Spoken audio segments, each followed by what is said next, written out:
So, magandang araw mga bata. Sa araw na ito is pag-aaralan natin ang energy. Ano ba talaga muna ang energy? Pero bago tayo magsimula, meron tayong objectives. So, sinasabi dyan is define what energy is or para malaman daw natin kung ano yung energy. Sa aralin natin ito is pag-aaralan natin kung ano yung energy. Ayun yung define what is energy.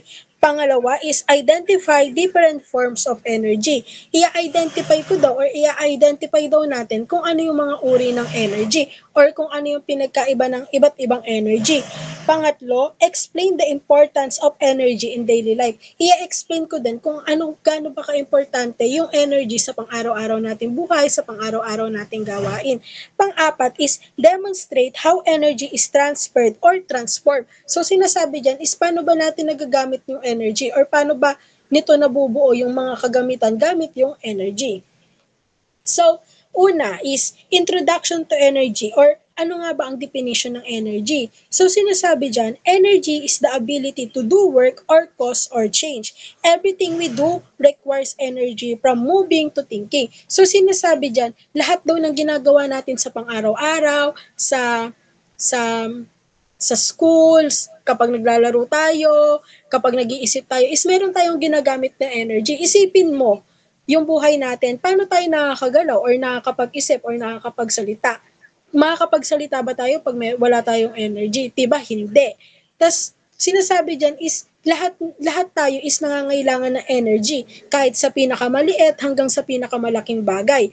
Tulad ng pag-ilaw ng bumbilya, 'di ba? Ang ilaw ng bumbilya, iilaw ba 'yon kapag walang energy? Syempre hindi. So, ano yan, para sa akin is, ang energy is para siyang pera or yung energy is parang pera. Kailangan natin ito kasi hindi tayo makakagalaw or makakagawa kapag wala tayong energy. Ganun din sa pera, 'di ba? Makakapaggastos ba tayo pag wala tayong pera? Syempre hindi. Next. Magbibigay ako ng mga examples ng energy. So una, sinasabi dyan, without energy, we would not be able to walk, talk, or even breathe. Or sinasabi dyan, kapag wala tayong energy, katulad nga na sabi ko kanina, is hindi tayo makakapaglakad. 'Di ba? Kayo ba makakapaglakad kayo kapag wala kayong energy? Syempre hindi. Makakapagsalita ba kayo? Hindi din. Makakahinga ba kayo pag wala kayong energy? Hindi. Ayun ang sinasabi ng energy. Ng energy is isa sa pinakamahalagang bagay kung bakit tayo nabubuhay or isa siyang sikretong sangkap kung bakit tayo nabubuhay. So, meron akong example, dalawang example dito is, una is, running needs energy from foods. From the word needs, ibig sabihin, yung energy is kailangan natin kapag nananakbo tayo, kapag naglalakad tayo, or lalo na kapag nagja-jogging tayo, kailangan natin ng energy. Sa tingin nyo ba, may nagja-jogging bang tao na walang energy? Siyempre, meron. Paano niya ba mamumove yung katawan niya?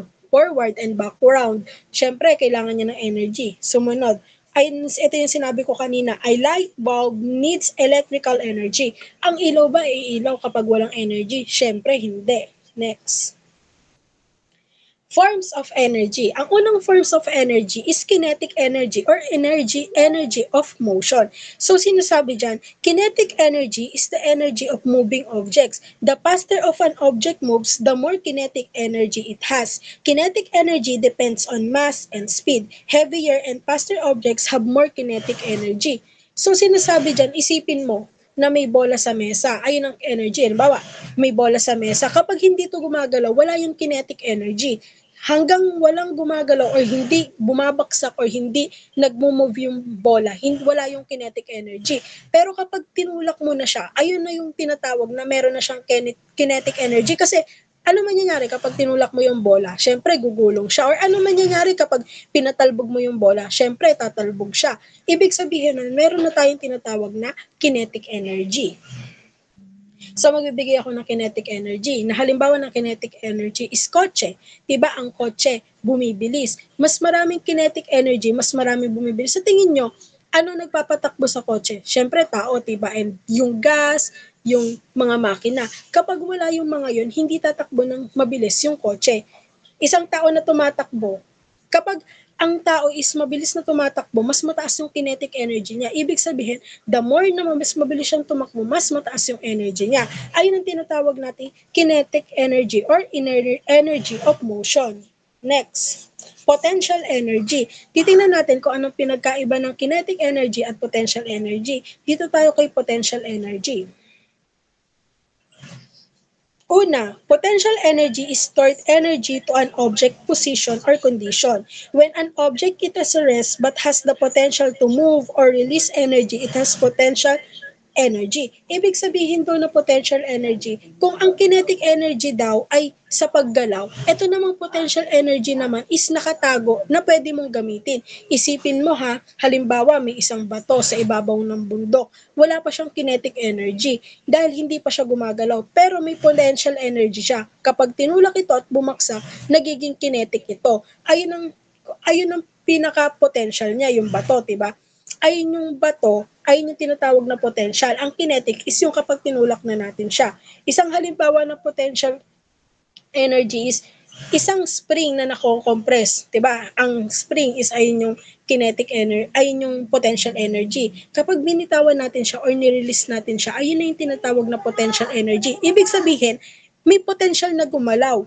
Kasi 'di ba kung ang bola, katulad nga ng sinabi ko kanina sa kinetic, kailangan niya pang galawin bago siya tumalbog. Dito kay kinetic energy, maaari mo siyang galawin pero meron siyang sariling kakayahan niya na gumalaw. Katulad ng spring, diba? Kapag ginanon natin siya at nirelease natin siya, kusa siyang bubuka na hindi natin siya binubuka. Binitawan lang natin siya pero hindi natin siya binuka. Pero sa sarili niya, kusa siyang bubuka. Sumunod, isang tubig sa dam. Alam niyo yung dam, diba? Kapag umuulan, merong ipunan ng dam, yung sinasabing papakawalan yung dam, ganito. Ayun yung potential energy. Kapag pinakawalan or nirelease yung gate ng dam, is kusa nang lalabas yung potential energy, which is yung tubig. Kapag binuksan mo kasi yung dam, is nagiging kinetic energy ang tubig or bumabaksak. Ayun yung tinatawag na ganon. Next, thermal energy. Ang thermal energy is the energy from the movement of tiny particles. The hotter an object is, the faster its particles move and the more thermal energy it has. So sinasabi dyan, kumbaga tanungin ko kayo, nararamdaman nyo ba yung init or nararamdaman nyo ba yung araw? Siyempre, nararamdaman natin yan. At yun ang tinatawag na thermal energy. Kapag mas mainit ang isang bagay, mas nagiging thermal energy to. Ang isipin mo ha, ang isang takure or yung initan natin ng tubig, kapag mas mabilis na gumagalaw yung particle sa loob or sobrang pagkulo ng tubig is mas lalo siyang umiinit. Kasi, diba kayo, halimbawa, pag tayo nagpapakulo ng tubig, nakikita niyo yung maliliit na butil. Hanggang lumaki ng lumaki, mas nagiging mas mainit yung tubig. Ayun ang tinatawag nating thermal energy. Halimbawa dyan, diba, yung apoy, ginagamit natin yun sa pagluluto. Kapag nilagay mo yung kalan at yung apoy is nandun lang talaga siya, mas lalo siyang iinit ng iinit ng iinit. Ganon din sa araw. The more na mas nakatutok or matagal na oras nakatutok yung araw sa atin, mas sobrang init ng katawan natin. Ayun yung tinatawag nating thermal energy. Example dyan, ayun nga yun, yung sun, hot coffee, and fire. Next.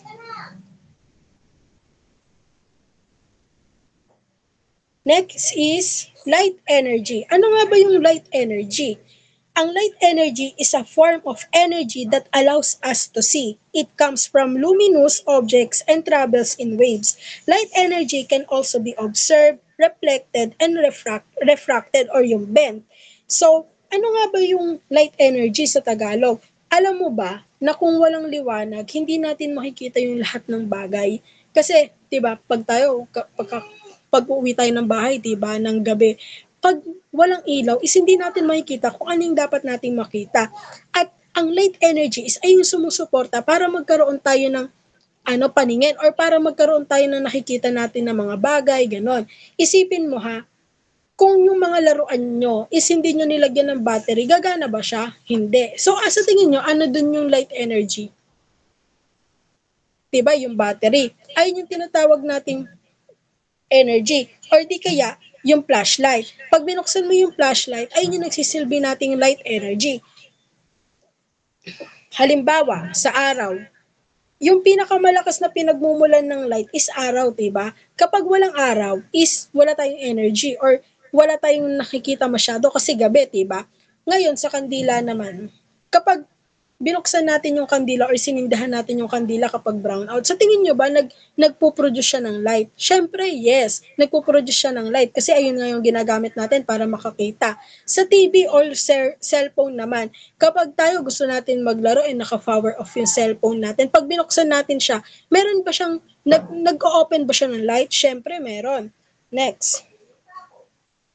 Sound energy.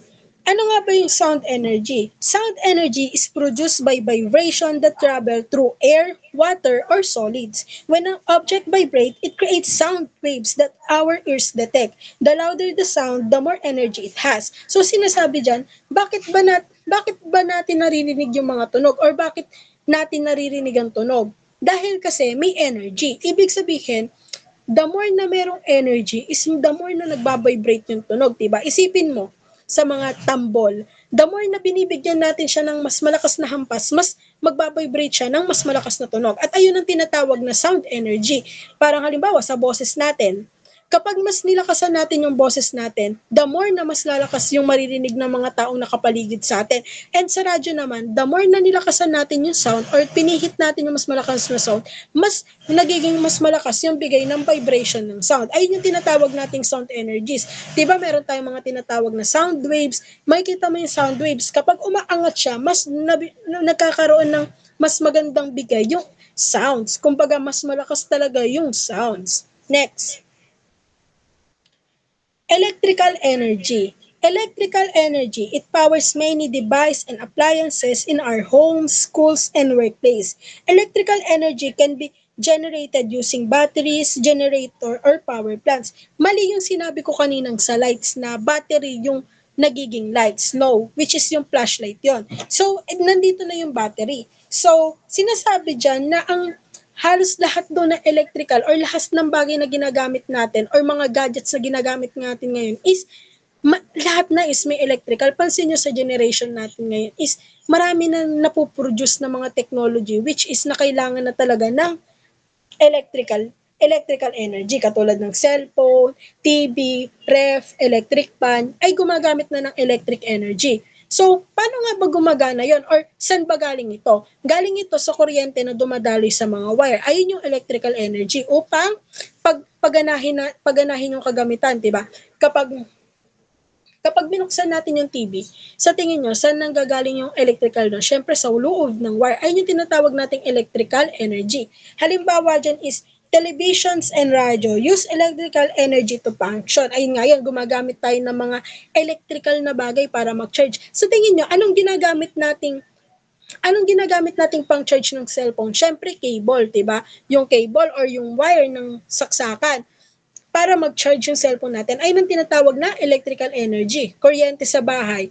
Paano natin pinapagana yung TV at ilaw natin? Sa tingin nyo ba kapag nawalan tayo ng kuryente is gagana yung mga appliances natin sa bahay?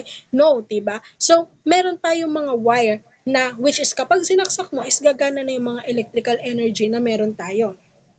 Next. Forms of energy naman is chemical energy. Ano naman ang chemical energy? Chemical energy is stored in substances and released during a chemical reaction. Our bodies, machines, and many processes rely on chemical energy. Ano nga ba yung chemical energy? Ang chemical energy, dito tayo nakapaloob or dito tayo, yung katawan natin is dito nakapaloob. Isipin mo, ito ay nakatago sa loob ng mga bagay at lumalabas sa pamamagitan ng chemical reaction. Isipin mo sa pagkain, kapag kumain ba tayo is magkakaroon tayo ng energy? No. Ano nagbibigay sa atin ng energy? Pagkain. Halimbawa, 'di ba, sa gasolina, paano sa sasakyan, aandar ba siya kung wala siyang gas? Hindi, 'di ba? Kailangan mo muna siyang lagyan or pakainin ng gas. Ayun ang tinatawag nating chemical energy. Ang gas is chemical, which is kailangan ng kotse. Ang pagkain din is chemical, which is kailangan ng tao or hayop para makagalaw or mas maganda yung galaw ng katawan nila. Sa battery naman, 'di ba merong chemical yung battery para magpagana ito. Kasi kapag naubos na yung chemical ng battery, hindi na siya gagana. Ayun ang tinatawag na chemical energy. Next. Nuclear energy. Nuclear energy comes from splitting atoms or combining atoms. It's a powerful energy source used in power plants and even the sun. So sinasabi dyan, yung pinakamalakas na uri ng enerhiya, nagmumula ito sa paghahati or pagsasanib ng atoms. Kumbaga sa araw, diba, gumagamit tayo ng nuclear fusion para malikha yung init or liwanag. Sa nuclear power plant naman, halimbawa, is ginagamit ito para makagawa ng kuryente. Kasi kung wala tayong nuclear power plant or kapag nag-e-experiment ka, kapag wala kang power plant sa experiment mo ng mga technologies, hindi gagana yung kuryente na meron tayo. Ayun ang tinatawag nating nuclear energy. Next, radiant or ano nga ba yung radiant or light energy? Radiant energy is the energy that travels in the form of electromagnetic waves such as light, radio, waves, and X-ray. Ayun ang tinatawag nating radiant light. Kasi yung radiant light is nagbibigay sa atin ng energy para mag-travel yung light, radio, wave, and X-ray. Kasi kapag wala tayong radiant or light energy, is hindi nga gagana kung ano yung mga bagay na meron tayo, lalo na sa X-ray. Ang magandang example dito is sunlight. The sun radiates light and heat energy that travels through space to Earth. This energy what makes plants grow, provide warmth, and allows us to see. Ang tinatawag nating radiant sa panahon ngayon, ang mahalaga is araw. Kapag nagkaroon tayo ng araw, yung radiant na yun is magta-travel para mag-grow yung mga halaman. Sa tingin nyo, kailangan ba yung mga halaman ba kailangan ng araw? Yes. Kaya ang nagsisilbi nating radiant is araw. So, tutubo yung halaman, gaganda yung katawan natin, and magkakaroon tayo ng vitamins sa katawan. So, next na tayo. Energy transformation. Ano nga ba yung energy transformation? Or ano nga bang nakapaloob dito? Energy can change from one form to another. This process is called energy transformation. Kumbaga, combination siya ng dalawang energy. Kumbaga, isang example na dito sa number 1 is electrical energy, sumunod ay papunta sa light energy. When we turn on lamp, electrical energy is converted in a light. Diba ang electrical energy natin is yung lamp. Then kapag kinonvert natin siya into light is magkakaroon tayo ng liwanag or mabubukas yung bulb na meron tayo. Sumunod, chemical energy. When we eat food, our body converts chemical energy into kinetic energy to help us move. So sinasabi dyan, kapag kumain tayo, nagiging enerhiya ito upang makagalaw tayo. Kasi diba kanina, sabi ko sa inyo, is kinetic. Ang kinetic is paggalaw, ang chemical is pagkain. So kapag pinag-combine mo sila, yung pagkain, which is chemical, and yung kinetic, which is yung katawan natin, is magkakaroon yun ng magandang paggalaw. Kasi magkakaroon nga tayo ng movement or motions. Next. Solar energy. Solar energy, tas papuntang electrical energy. Solar panels convert the sun's energy into electricity. Ginagamit yung solar panels ang araw upang nakakalika ng kuryente. Sa panahon ngayon, maganda na yung ganito para tipid tayo sa kuryente. Merong sa mga bubong, diba, para itatapat yun sa araw para paggabi, iilaw na. May nabibili ganun sa Shopee. Kumbaga, pag nainitan nyo ng araw, sa gabi, magpuproduce na yun ng light. Ayun ang tinatawag nating solar energy papunta ng electrical energy. Kinetic energy na papunta sa sound energy. Kapag meron tayong kinetic energy, which is yung paggalaw, then pinukpok mo yung drum, which is makakagawa siya ng sound. Ayun ang tinatawag na kinetic na papunta sa sound energy. Kasi yung paggalaw natin is nakaproduce ng movements. Next. Importance of energy or gaano ba talaga ka-importante yung energy natin mga bata or gaano ba ka-importante yung energy natin sa pang-araw-araw na gawain natin.